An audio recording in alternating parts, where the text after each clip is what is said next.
కర్కాటకం వారికి గనక చూసుకున్నట్లయితే ఈ అదృష్టాన్ని ఇచ్చేటువంటి గ్రహాల్లో అష్టమాధిపతి కూడా అనుకుంటున్నాం కాబట్టి శని అవుతాడు, శని పాప అవుతాడు. మరి పాప అయినటువంటి శని శుభ ఫలితాలు ఇస్తాడా, ఇవ్వడా అంటే ఇట్స్ డిపెండ్ ఆన్ మీ శని ఎక్కడున్నాడు అనే దాని మీద మీకు అదృష్టం అనేటువంటిది ఎంతవరకు వర్తిస్తుందని తెలుస్తుంది. అయితే ఈ యొక్క అంశాలు చెప్తుంది నేనైనప్పటికీ చెప్పిస్తుంది సాక్షాత్ లలిత అమ్మవారిగా భావిస్తూ ఆ లలితాంబిక అమ్మవారి యొక్క అనుగ్రహం మీకు పరిపూర్ణంగా కలగాలని మనస్ఫూర్తి కోరుకుంటూ, ఈ అదృష్టానికి కారకుడు శని అనుకున్నాం కాబట్టి శని యొక్క పొజిషన్ చూసుకోవాలి ఎప్పుడు మీరు. అంటే ఏంటి, ఉచ్చ స్థానంలో ఉన్నాడా, నీచ స్థానంలో ఉన్నాడా, పాపగ్రహాలతో ఏమైనా కలిసి ఉన్నాడా, శుభగ్రహాలతో కలిసి ఉన్నాడా.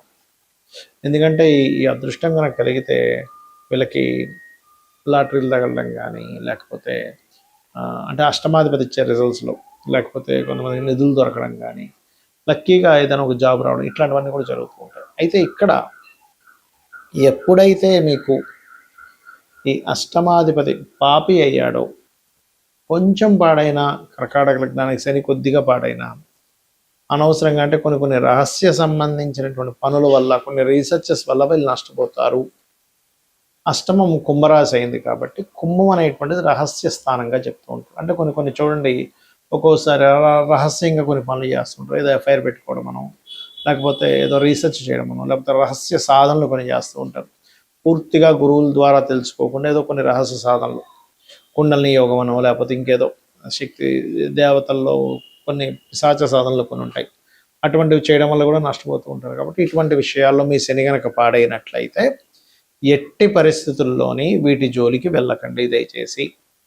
అలాగే మరొక విషయం ఏంటంటే, ఇక్కడ గమనించినట్లయితే ఈ యొక్క రాశి వారికి ప్రధానంగా ఇక్కడ ఏంటంటే, ఈ అష్టమాధిపతి భాగ్యాధిపతి, అంటే అష్టమాధిపతి శని అయితే భాగ్యాధిపతి గురువు అవుతున్నాడు.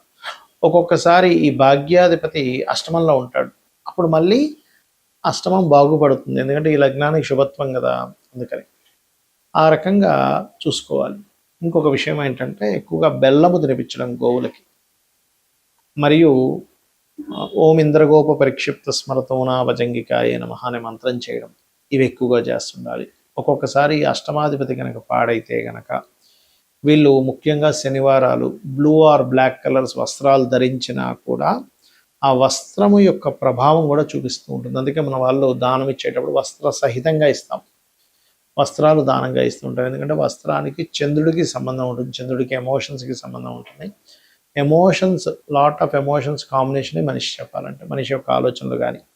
కాబట్టి ఇలా చేయండి, అన్ని విధాలు బాగుంటుంది. ఇక్కడ ఒక్కొక్క లగ్నానికి అష్టమాధిపతి శుభుడైతే కొన్ని లగ్నాలకి అష్టమాధిపతి పాప అవుతాడు. ముందుగా తీసుకుంటే కనుక మేషానికి శుభుడవుతాడు, కానీ వృషభానికి పాప అవుతాడు. ఎందుకంటే లగ్నాధిపతి శుక్రుడైతే అష్టమాధిపతి గురువు, అంటే లగ్న అష్టమాధిపతులు వ్యతిరేక వాళ్ళైతే పాపలు అవుతారు. సింపుల్గా చెప్పాలంటే, ఈయనేమో శుక్రుడేమో మనకి దేవతలకి గురువేమో రాక్షసులకు గురువు శుక్రుడు, గురువేమో దేవతలకు గురువు. కాబట్టి అది వ్యతిరేక ఫలితాలు. మిథునానికి అష్టమాధిపతి శుభుడు అవుతాడు మళ్ళీ, ఎందుకంటే అష్టమ భాగ్యాధిపతి. దీన్ని ఎలాగ రిఫైన్ చేస్తాము అంటే, లగ్న పంచమ భాగ్యాధిపత్యం కనుక వస్తే ఏ భావానికైనా వాళ్ళు శుభులు అవుతారు. ఇది మెయిన్గా గుర్తుపెట్టుకోండి. సో మిథునానికి అష్టమాధిపతి శుభుడు, కర్కాటకానికి పాపి, సింహానికి శుభుడు అవుతాడు, కన్యకి పాప అవుతాడు. ఎందుకంటే కన్యా లగ్నానికి బుధుడు లగ్నాధిపతి అయితే అష్టమాధిపతి కుజుడు, తులా లగ్నానికి లగ్న అష్టమాధిపతి శుక్రుడు శుభుడే అవుతాడు. మరియు ఇక్కడ ఈ యొక్క వృశ్చిక లగ్నానికి పాప అవుతాడు, ఎందుకంటే కుజుడు బుధుడు అవుతాడు. కాబట్టి ధనుర్లగ్నానికి న్యూట్రల్గా ఉంటుంది, ధనులగ్నానికి మకర లగ్నానికి న్యూట్రల్, కాకపోతే పాపే ఇక్కడ కొంచెం. కాకపోతే రవిచంద్రుల విషయంలో పరాశర మహర్షులు వారు చెప్పినటువంటి అంశం ఏమిటంటే, అష్టమాధిపత్యం కనుక రవిచంద్రుడికి వస్తే కనుక వాటిని పాపులుగా తీసుకోవడానికి వీల్లేదు, ఎందుకంటే తల్లిదండ్రులుగా చెప్తుంటారు కాబట్టి రవిచంద్రులు. అలాగే కుంభలగ్నానికి శుభుడవుతాడు అష్టమాధిపతి, ఎందుకంటే పంచమాధిపత్యం వచ్చింది కాబట్టి బుధుడికి. కుంభలగ్నాధిపతి శని, పంచమ అష్టమాధిపతి బుధుడు అయ్యాడు కాబట్టి. అదేవిధంగా మీన లగ్నానికి అష్టమాధిపతి పాప అవుతాడు. మరి అష్టమాధిపతి పాపి అయితే అదృష్టం ఉండదా అని ఒక సందేహం కలుగుతుంది. అలా కాదు. అష్టమాధిపతి ఏ రాశుల్లో ఉన్నాడు, ఆయన మీ లగ్నానికి శుభుడైనా పాపైనా కూడా శుభత్వాన్ని అధికంగా పొందితే ఆయన శుభత్వాన్ని ఇస్తాడు. పాపత్వం వచ్చినప్పటికీ, ఆధిపత్యం పాపాధిపత్యం వచ్చినప్పటికీ శుభ సంబంధమైన సంబంధాలు కలిగి ఉన్నప్పుడు ఆయన శుభ ఫలితాలు ఇస్తాడు. ఎందుకంటే ఆకస్మికంగా ఎదగడం అనేటువంటిది 12 లగ్నాల వాళ్ళకి ఉంటుంది. 12 లగ్నాల్లో మనం మేషం నుంచి మీనం వరకు పుట్టిన వాళ్ళందరికీ కూడా ఆకస్మికంగా కలిసి వస్తుంది. అదే మేషం నుంచి మీనంలో పుట్టినటువంటి వాళ్ళలో మీకు శుభుడైన ఆకస్మికంగా నష్టపోయిన వాళ్ళు ఉంటారు. అంటే దీని అర్థం ఏమిటి? మీకు శుభుడే కానీ ఆయన నష్టం కలిగిస్తున్నాడా, లాభాన్ని కలిగిస్తున్నాడా? ఎలా అంటే ఒక వ్యాపారం నడుపుతున్నాం, ఆ వ్యాపారంలో తండ్రి కూర్చుంటాడు కౌంటర్ మీద, దాని తర్వాత కొంతసేపు అతనికి రెస్ట్ ఇవ్వడం కోసం కొడుకు వెళ్ళి కూర్చుంటాడు. కానీ కొడుకు యొక్క బుద్ధి కనుక అక్కడ ఉండేటువంటి కౌంటర్లో ఎంతో కొంత ధనాన్ని తీసుకుని వెళ్ళి ఎంజాయ్ చేయడమో వ్యసనాలకు గురైనప్పుడు కొడుకు సొంత కొడుకైనప్పటికీ అక్కడ ఉండేటువంటి ధనాన్ని అపహరించుకు వెళ్ళి కొన్ని వీక్నెస్ల వల్ల అతను ఆ యొక్క వ్యాపారానికి నష్టం వచ్చేలాగా ప్రవర్తించవచ్చు. ఎందుకు అంటే అక్కడ సొంత కొడుకే, అంటే లగ్నానికి శుభుడే అష్టమాధిపతి కనుక నష్టం కలిగించే బుద్ధి ఆ అధిపతికి పాడైపోయింది, ఆ అధిపతి పాడయ్యాడు. అలాగే ఇప్పుడు ఎవరైనా పని వ్యక్తిని మనం పెట్టుకున్నాము, ఉదాహరణకు ఒక అసిస్టెంట్ని పెట్టుకున్నాం, అసిస్టెంట్ చాలా నిజాయితీ పరుడు అనుకోండి, వాడు రూపాయి ముట్టుకోడు పాప అయినప్పటికంటే దీని అర్థం ఏమిటి? సొంత వాళ్ళైనా బుద్ధి పాడైతే ఇబ్బందినిస్తుంది, బయట వాళ్ళైనా వాడు బుద్ధి పాడవకపోతే వాడు మంచి చేస్తాడు. అలాగే గ్రహం కూడా మీ లగ్నానికి శుభుడైనా పాపైనా అష్టమాధిపతి బాగున్నాడో లేదో చెక్ చేసుకోవాలి. ఆ బాగుండడం బాగోపోవడం ఎలా చెక్ చేయాలి అంటే పాపకత్తెరలో ఉన్నాడా, పాపగ్రహాలతో కలిసి ఉన్నాడా, పాపగ్రహంతో వీక్షిస్తున్నాడా, దాని పోర్ట్ఫోలియో పాడైందా, అది ఉండే నక్షత్రం పాడైందా, బాగుందా చూసుకోవాలి. దీన్ని డివిజనల్ చార్ట్స్ అంటారు. అంటే వర్గ చక్రాల్లో ఎక్కడైనా పాడైతే కూడా దీని యొక్క ప్రభావం ఆ రకంగా ఇస్తూ ఉంటుంది, గుర్తుపెట్టుకోండి. అదేవిధంగా మరొక విషయం ఏంటంటే ఇక్కడ గమనించినట్లయితే వీటితో పాటు అష్టమ స్థానంలో మీ లగ్నానికి శుభుడైనటువంటిది ఏదైనా గ్రహం వచ్చి కూర్చున్నా అష్టమం బాగుపడ్డట్టే. ఇవి రూల్స్. అయితే అష్టమం అనేటువంటిది అదృష్టము, మీ యొక్క పూర్వజన్మ పుణ్యాన్ని విత్డ్రాల్ చేసుకునేటువంటి స్థానం అష్టమం. 9వ భావం మనం భాగ్యభావం అంటాం, భాగ్యాన్ని విత్డ్రాల్ చేసుకునేది అష్టమం. కాబట్టి ఎవరైనా రాజకీయాల్లో బాగా రాణించాలన్నా, లేకపోతే లాటరీ కొట్టామండి అంటూ ఉంటారు, లాటరీ కొట్టాలన్నా, ఒక నిధి దొరికిందండి అనాలన్నా, వీటన్నిటికీ కూడా అష్టమమే ముఖ్య కారణము.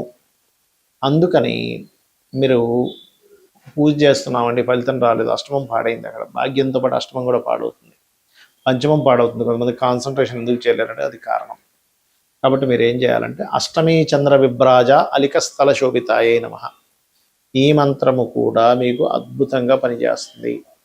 అదృష్టం అనేది లేకపోతే ఎలా ఉంటుందంటే దగ్గర దాకా వెళ్ళి మిస్ అవుతుంది. చూడండి, కొన్ని మనం సినిమాల్లో చూస్తూ ఉంటాం, సినిమా హీరోల్లో కూడా చూడండి, ఏ బ్యాక్గ్రౌండ్ లేదండి కానీ వచ్చేసి హిట్ అయిపోయి పెద్ద హీరో అయిపోయాడంటే అంటూ ఉంటాం. పెద్ద బ్యాక్గ్రౌండ్ ఉంది, తండ్రి చిన్నాన్నలు అందరూ డైరెక్టర్లు ప్రొడ్యూసర్లు ఉండి కూడా సక్సెస్ అవ్వలేకపోతుంటారు. దాన్ని అదృష్టం అంటాం.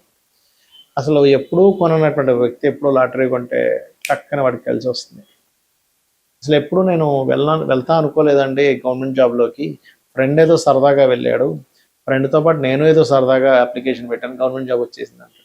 అలా కాకుండా మరి కొంతమంది కొన్ని సంవత్సరాల తరబడి పాపం ఎంతో కష్టపడితే కానీ రాదు కొంతమందికి, దీన్నే అదృష్టం అంటారు. ఆ అదృష్టం అనేది పంచమ లాభ భాగ్యాలతో పాటు అష్టమ స్థానం కూడా సంబంధం కలిగి ఉంటుంది, బికాజ్ ఆఫ్ పూర్వజన్మ పుణ్యం విత్డ్రాల్ ప్లేస్ కాబట్టి నేను ఇందాక చెప్పినటువంటి ఓం అష్టమి చంద్ర విభ్రాజాలిక స్థల శోభితాయ నమః మంత్రం చేసుకోవడం.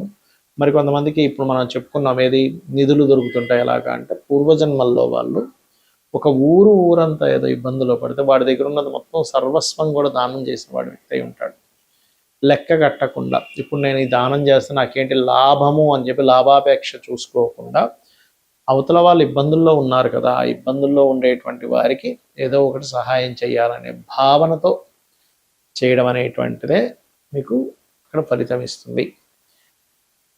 ఇది పాటించండి, ఖచ్చితంగా మీరు అదృష్టాన్ని పొందుతారు. శ్రీమాత్రే నమః.